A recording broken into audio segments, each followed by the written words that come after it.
fuyez de Babylone et que chacun sauve sa vie, de peur que vous ne périssiez dans sa ruine. Car c'est un temps de vengeance pour l'Éternel, il va lui rendre selon ses œuvres. Babylone n'existe plus comme État. Babylone est un système spirituel bien présent. Quand nous relisons ce verset, nous l'avons lu il y a quelques semaines dans cette étude, Babylone. Même au temps de Jésus-Christ, après que Jésus soit monté au ciel, Babylone n'existait plus comme une nation. Ces prophéties de Jérémie sont accomplies. Babylone a été ravagée, détruite. Son nom a été effacé de la terre. Il n'y avait plus une nation qu'on parlait sous le nom de Babylone. Mais cependant, de quoi Jésus parle-t-il? Enfin, de quoi la Bible parle-t-elle quand le Seigneur Jésus montre ces grandes révélations à Jean dans le livre d'Apocalypse? Allons à Apocalypse chapitre 18.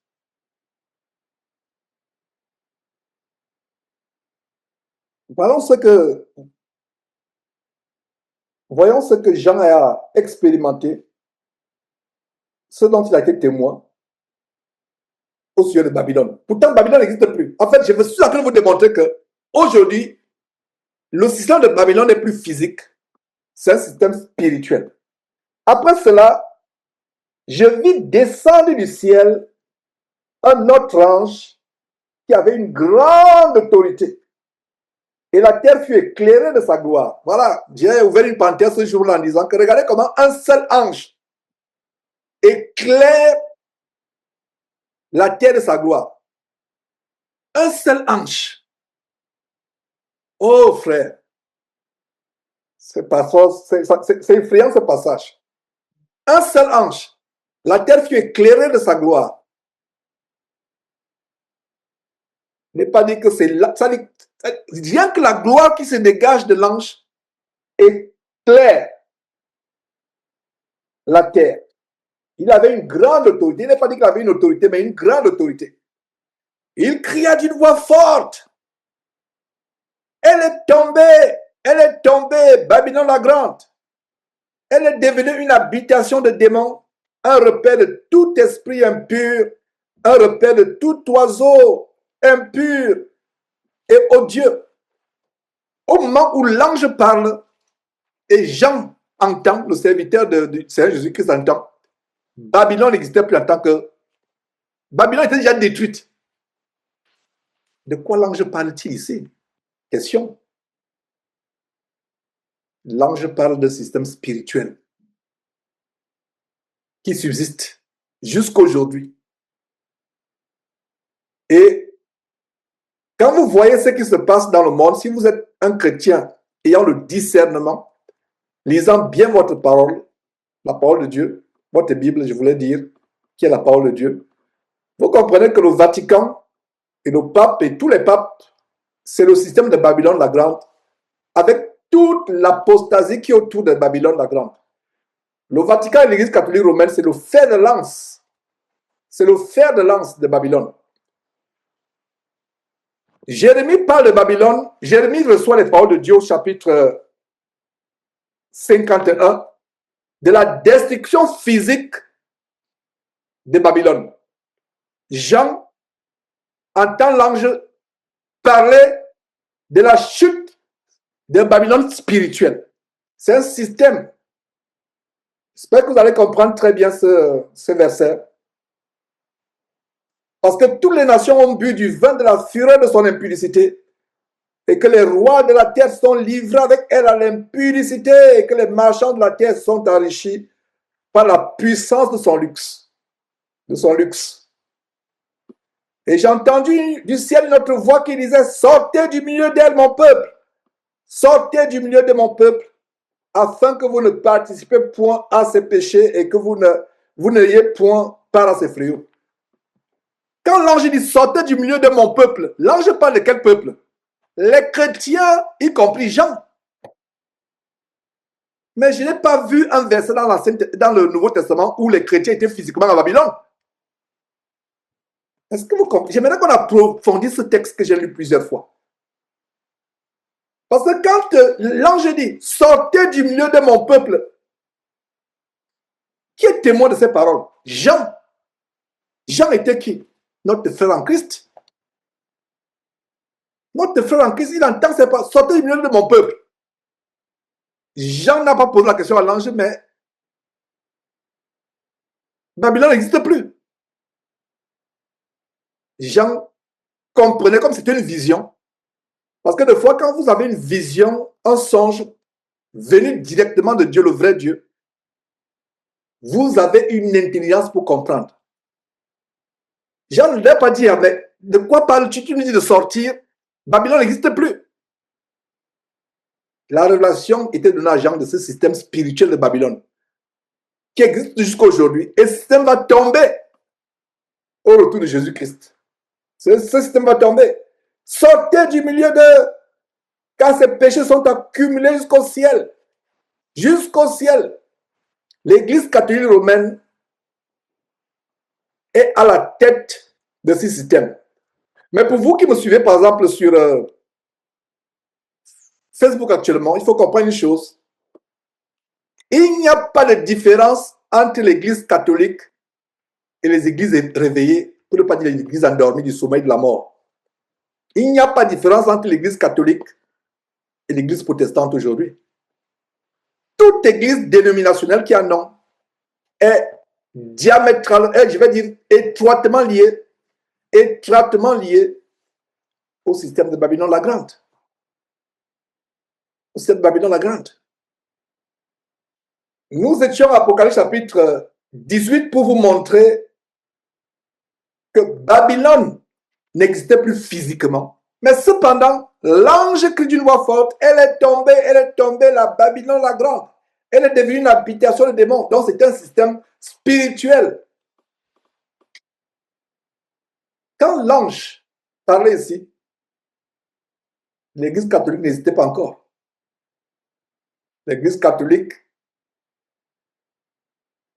a pris forme au IVe siècle avec le concile de Nicée à partir de 382, avec l'empereur Constantine, qui pour des raisons politiques a voulu embrasser le christianisme pour asseoir son pouvoir impérial. Ce n'était pas parce qu'il s'était converti à Christ qu'il était devenu un disciple. Et Rome est devenue le siège de l'Église depuis Constantine jusqu'à aujourd'hui. Ça n'a rien à voir avec Pierre Saint-Pierre. Ça n'a rien à voir. Les gens disent que non, la place Saint-Pierre au Vatican, parce que Jésus a dit à Pierre, tu es Pierre, je sais Pierre, je bâtirai mon église. Ça n'a rien à voir. Rien à voir avec Pierre. Allez bien suivre l'histoire de comment l'église catholique a été installée. Vous comprendrez que ça n'a rien à voir avec Pierre. Ça n'a rien à voir avec Pierre.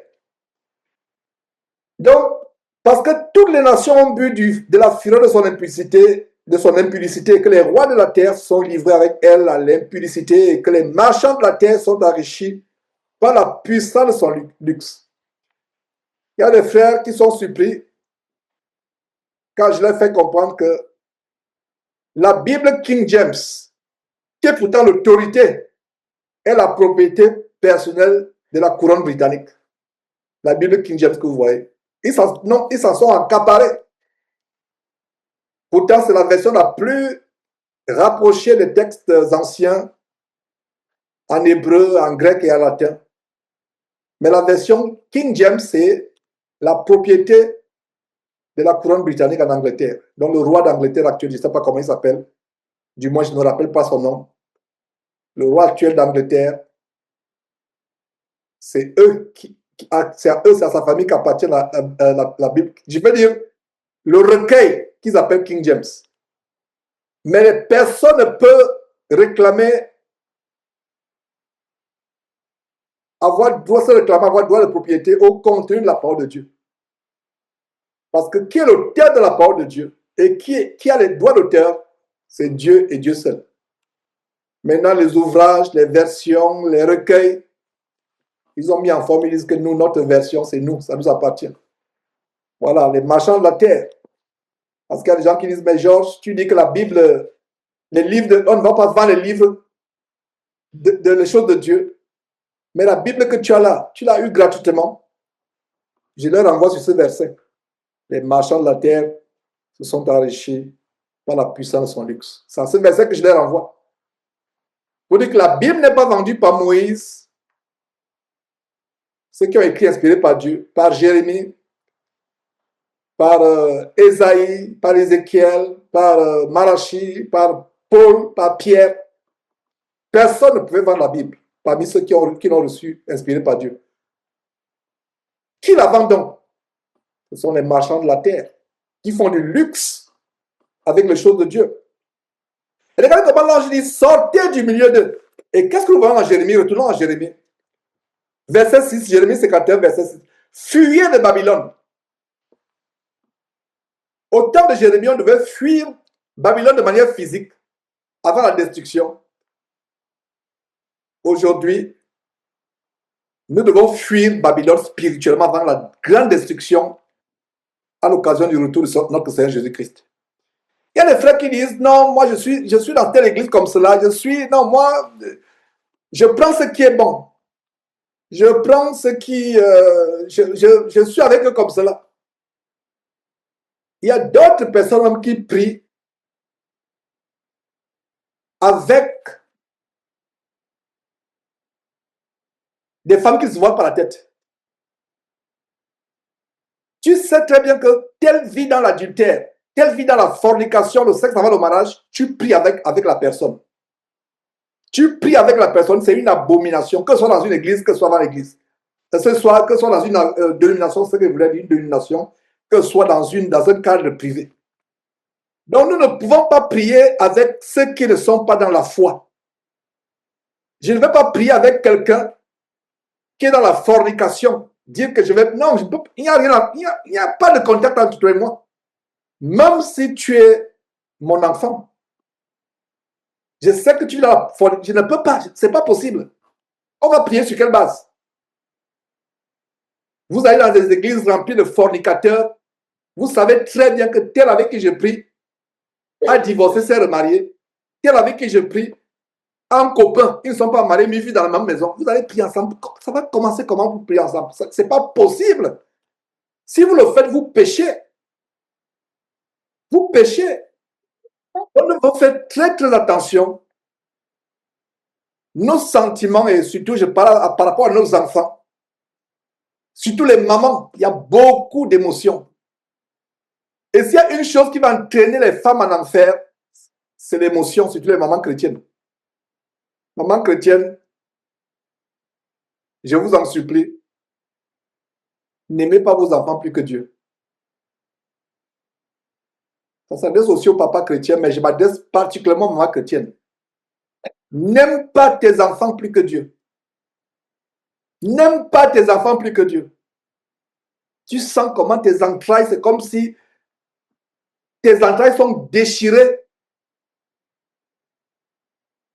Quand tu veux mettre la parole de Dieu en pratique par rapport à ton enfant, mais préfère que tu ressentes cela. Ne tolère pas les abominations de ton enfant. Ton enfant amène un copain. Ta fille amène un copain. Tu acceptes le copain. Tu tolères le copain. Tu dis peut-être qu'il va changer. Vous vous mettez à prier ensemble. Ton fils amène un copain. Ton fils amène une copine, autant pour moi. Ce serait même une abomination qu'il amène un copain, ton fils, parce que là, c'est même le jour là où tu vas aller à la mairie dire que non, monsieur le juge ou monsieur le maire, enlevez mon nom, son acte de naissance aujourd'hui. Et je suis sérieux. Là, c'est même une terrible abomination.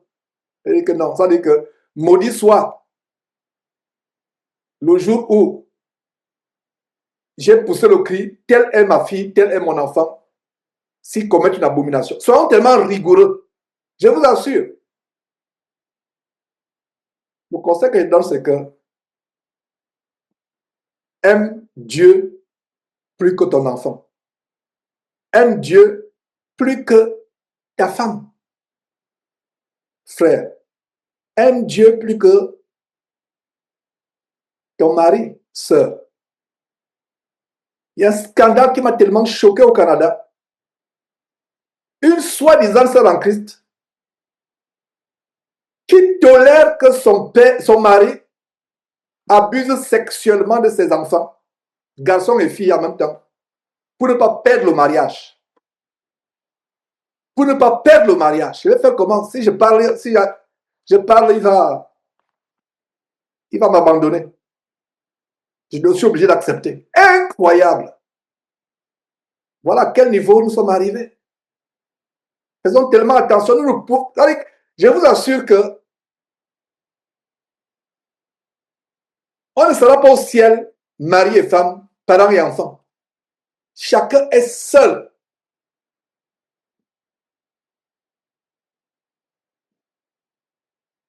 Le Seigneur Jésus disait, mes amis ou mes parents, mes frères, c'est ceux qui font la volonté de mon Père qui m'a envoyé.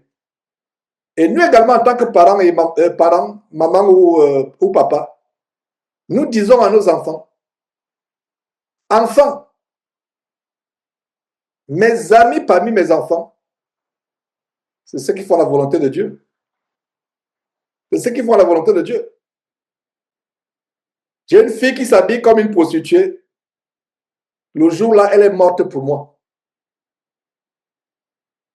Elle va prendre un enfant avant grossesse, avant mariage. Le jour-là, même pas. Elle connaît un homme avant de se marier, même pas une grossesse. Elle connaît un homme avant de se marier. Ce jour-là, elle n'est plus ma fille. Elle n'est plus ma fille. Ce jour-là, c'est fini. Elle m'a dit que mon père est mort. Et moi aussi, je porterai le deuil de mon enfant, de mon garçon. C'est à ce niveau-là où on doit être radicaux. Surtout pour les enfants qui sont nés dans la parole. Maintenant, même les enfants qui sont nés après que vous soyez convertis, qui sont nés avant que vous ne soyez convertis, autant pour moi, avant que vous soyez convertis, vous êtes convertis, sont adolescents. Ils doivent comprendre votre radicalisme. Vous comprenez qu'avec ma foi, là, je ne m'amuse pas. Donc, maman, surtout vous les femmes, il y a beaucoup d'émotions et ça m'afflige. On tolère des choses. Il y a beaucoup d'histoires comme cela. Il y a beaucoup d'histoires des sœurs en Christ. J'ai peut-être au moins 4 histoires des sœurs en Christ qui sont tolérantes parce que les émotions vis-à-vis de leurs enfants. On est tolérant. Non. On est tolérant. Non. L'enfant doit savoir que ce que tu fais là, je ne m'associe ni de près ni de loin. Je suis tellement rigoureux. Surtout les péchés qui concernent les péchés d'impudicité, qui ont des conséquences graves. Parce que tu sais très bien que tu ne peux plus te remarier après un divorce. Il n'y a pas question. Quand l'enfant se rend compte qu'il a fait une terrible erreur, c'est même peut-être la personne impie, incroyable, qui a divorcé votre enfant. Votre enfant sait qu'il ne peut plus se remarier. Donc, c'est un encouragement pour les parents. C'est un encouragement. Je vous assure que arrivons au point où nous aimons Dieu plus que tout. Premier commandement, tu aimeras Dieu de tout ton cœur, de toute ta pensée. De tout ton cœur. Rien dans notre cœur ne peut être au-dessus de Dieu dans notre cœur. Ça peut être difficile, mais laissez-moi vous rappeler que c'est la volonté de Dieu que je suis en train de vous dire. L'amour que vous avez pour votre époux, c'est parce que l'époux obéit à la parole de Dieu. Parce que vous aimez Dieu de tout votre cœur, l'amour pour votre enfant sera fonction de l'amour pour Dieu.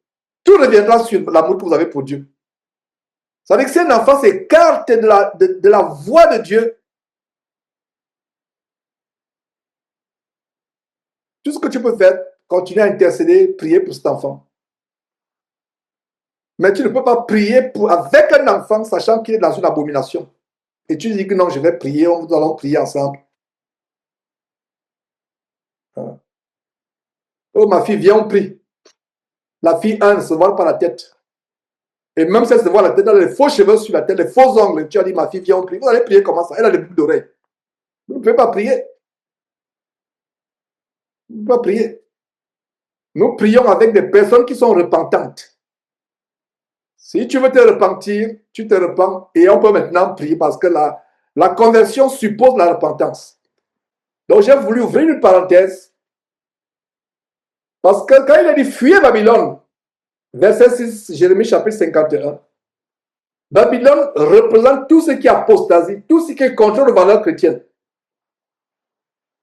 Ce n'est pas seulement les institutions, des dénominations, c'est même des personnes physiques qui se prennent pour des frères en Christ, mais leur vie montre autre chose. C'est une vie contraire, une vie de débauche, de désordre. Nous devons fuir ces personnes. Et nous avons le même verset en 2 Corinthiens chapitre 6, verset 14. Lisons ce verset. Rappelons ce verset. 2 Corinthiens chapitre 6, qui nous montre la séparation. Il n'y a pas de contact entre la lumière et les ténèbres. Il n'y a pas de contact entre la lumière et les ténèbres. Verset 14. 2 Corinthiens chapitre 6, verset 14. Jusqu'au verset 17. Ne vous mettez pas avec les infidèles sous un joug étranger. Ne vous mettez pas avec les infidèles sous un joug étranger. Ça commence par les infidèles de ta propre maison. Car quel rapport y a-t-il entre la justice et l'iniquité? Qu'y a-t-il de commun entre la lumière et les ténèbres? Quel accord y a-t-il entre Christ et Bélial? Ou quelle part a le fidèle avec l'infidèle? Quel rapport y a-t-il entre le temple de Dieu et les idoles? Car nous sommes le temple du Dieu vivant. Comme Dieu l'a dit, j'habiterai, je marcherai au milieu d'eux, je serai leur Dieu, ils seront mon peuple. C'est pourquoi, sortez du milieu de mon peuple. Sortez du milieu d'eux. Voilà, ça c'est mon peuple, ça vient à Apocalypse chapitre 18. Sortez du milieu d'eux. Dieu s'adresse à qui? À son peuple. C'est l'ange qui mentionne que nous sommes le peuple de Dieu, nous les chrétiens. Sortez du milieu d'eux et séparez-vous, dit le Seigneur. Ne touchez pas à ce qui est impur et je vous accueillerai. Ne touchez pas à ce qui est impur. Vous ne savez pas la connexion spirituelle qui se passe quand on prie avec quelqu'un. C'est pour ça que je ne prie pas avec n'importe qui. Je ne prie pas, pas du tout. Et vous devrez faire de même. Est-ce que vous savez qu'il y a des transferts de démons quand vous priez avec quelqu'un qui est possédé par les démons? Dans ces églises-là, si Dieu ouvrait les yeux aux gens qui sont assis pour voir ce qui se passe, les démons sortent là, entrent dans ce corps. Non, je vous assure que si Dieu vous montrait ce qui se passe spirituellement dans ces assemblées chrétiennes, c'est un bal, c'est un festival de démons. Commençant par le pasteur, les uns et les autres. Les uns et les autres. C'est pour ça que les communions, en fait, doivent être composées des frères et sœurs qui sont des mêmes sentiments, qui se connaissent. On bâtit la communion ensemble. Oui. On ne prie pas avec. C'est pas, je ne suis pas en train de dire qu'il faut être paranoïaque. Non. Si quelqu'un me dit qu'il est un vrai frère, je lui ouvre mes bras. S'il est un faux frère, Dieu va l'exposer. Et Dieu là, tu le fais. Je crois à cela. Et croyez aussi que si quelqu'un vient vous dire qu'il est un vrai frère ou un faux frère, je vous assure que ça ne va pas tarder sans que Dieu l'expose. D'une manière ou d'une autre, c'est arrivé. Donc faisons attention. On ne prie pas avec n'importe qui. Quand on dit Amen, il y a une puissance dans le Amen. Amen signifie ainsi soit-il, ainsi soit-il. Donc quand vous réunissez avec vous dites Amen. Tu vas dire Amen avec un frère qui est dans la rébellion, dans le désordre et qui vit dans la fornication. Pourquoi je suis intransigeant par rapport à la fornication? J'ai parlé de mes enfants tout à l'heure, de nos enfants.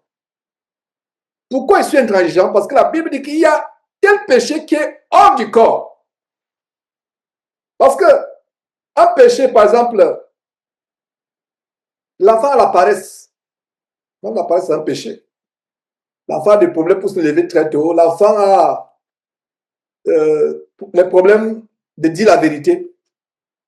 Parce que celui qui souille son corps, parce qu'il y a le péché d'impudicité, péché, parce qu'on dit souvent parmi les chrétiens, péché égale péché.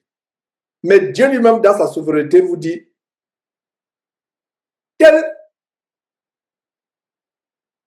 il y a un péché que quelqu'un fait contre son propre corps, le péché d'impudicité. C'est un péché tellement grave. Tellement grave. C'est pour ça que j'encourage les jeunes gens à tenir leur corps en bride.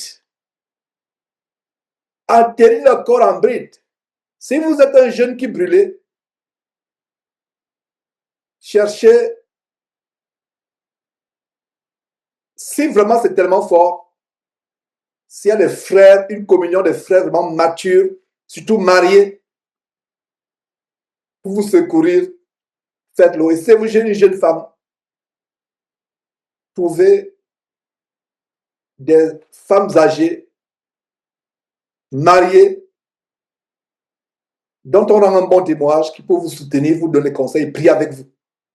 Je vous assure. Vous pouvez mentir, frauder et vous repentir, il n'y a pas de conséquences. Mais les péchés sur le plan sexuel ont des conséquences spirituelles, parfois indélébiles. Indélébiles. Des conséquences de foi vous poursuivent jusqu'à la mort, même si vous devenez, vous êtes repenti, Dieu vous a pardonné, vous êtes devenu chrétien. Un enfant hors mariage qui sera traumatisé toute sa vie parce que il n'a pas connu l'amour il n'a pas connu la relation entre un homme, un père et il n'a pas connu un père et une mère en même temps. Ouais. Comment nos péchés ont des conséquences, même au-delà de notre mort, pour les siècles à venir. Mais frère, poursuivons avec Jérémie. Donc, verset 6, fuyez Babylone et que chacun sauve sa vie de peur que vous ne périssiez dans sa ruine. Voilà. Regardez ce qui se passe. Nous, chrétiens, Dieu nous met en garde contre Babylone de manière spirituelle. Mais le verset, ce qui se passe au milieu du verset, les raisons pour lesquelles Dieu voulait que nous fuyions Babylone, autant de Jérémie, c'était Babylone physique. Mais nous, aujourd'hui, sur la base d'Apocalypse chapitre 18, c'est Babylone spirituelle. De peur que vous ne périssiez dans sa ruine. Tu restes dans Babylone, tu vas périr avec Babylone. Sors du système de Babylone, sors du système des fausses églises. Il y a des gens qui disent, mais je suis là pendant, je fréquente cette assemblée, mais vous voulez que j'aille où? Je suis là, je prends ce qui est bon. Il y a quelqu'un qui m'a dit, mais vraiment, moi, je suis dans cette église, moi, je suis tes enseignements, je mets en pratique tes enseignements et tes enseignements me permettent de voir ce qui est mauvais dans cette église et je reste. Je seulement dit, est-ce que tu sais que toi qui te vois la tête, c'est une femme? Tu te vois la tête et tu pries avec les femmes qui ne se voilent pas la tête dans cette église. Les femmes qui sont en pantalon, qui sont comme les prostituées. Tu es même, aux yeux de Dieu, plus punissable que ces femmes qui ne connaissent pas la vérité. Ou ces femmes qui sont trompées par le faux pasteur. Toi, tu sais très bien qu'il faut s'habiller de manière décente. Tu sais bien que tu faut te voir la tête. Tu vas prier avec des femmes qui ont la mise de prostituée, qui ont les cheveux, tout sortes de faux cheveux, de fausseté sur le corps, et pire encore qu'ils ne se voient pas. Et vous allez chanter les cantiques ensemble, vous allez louer ensemble. Ce n'est pas possible. Vous restez dans Babylone. La Bible nous dit que vous allez périr dans la ruine de Babylone. Vous voyez comment un verset prononcé au temps de Jérémie contre la Babylone physique s'adresse à nous directement chrétiens contre la Babylone spirituelle. Vous ne fuyez pas la Babylone spirituelle en tant que chrétien. Et regardez le verset 6 qui dit, fuyez de Babylone et que chacun sauve sa vie, sauve qui peut. Sauve qui peut sortir de Babylone. Sauvez votre vie. De quelle vie? Pour nous chrétiens, de quelle vie s'agit? La vie physique? Non. Sauvez votre vie éternelle. Vous allez perdre votre vie éternelle. Vous trouvez en enfer. Sauvez, sortez de Babylone. Et que chacun sauve sa vie. Nous chrétiens, on dit vie éternelle. Sauve ta vie. Parce que tu peux sauver ta vie physiquement, tu te retrouves en enfer. Tu peux perdre ta vie physiquement, tu te retrouves au ciel. Donc ce qui est plus important, c'est notre vie éternelle. Donc, sauve ta vie et mettez entre parenthèses, en tant que chrétien, nous dirons vie éternelle. Voilà, parenthèse. Sauve ta vie éternelle. De peur que vous ne périssiez nous parlons de Babylone spirituelle. Car c'est un temps de vengeance pour l'Éternel. Il va lui rendre selon ses œuvres. Et justement, il y a un temps de vengeance. Le jour du Seigneur, ce n'est pas le dimanche. Il y avait des émissions quand, plusieurs années, j'étais en Afrique, il y avait des émissions dimanche, le jour du Seigneur. Non, le jour du Seigneur n'est pas dimanche. Le jour du Seigneur, c'est un jour de terrible vengeance. C'est un jour terrifiant.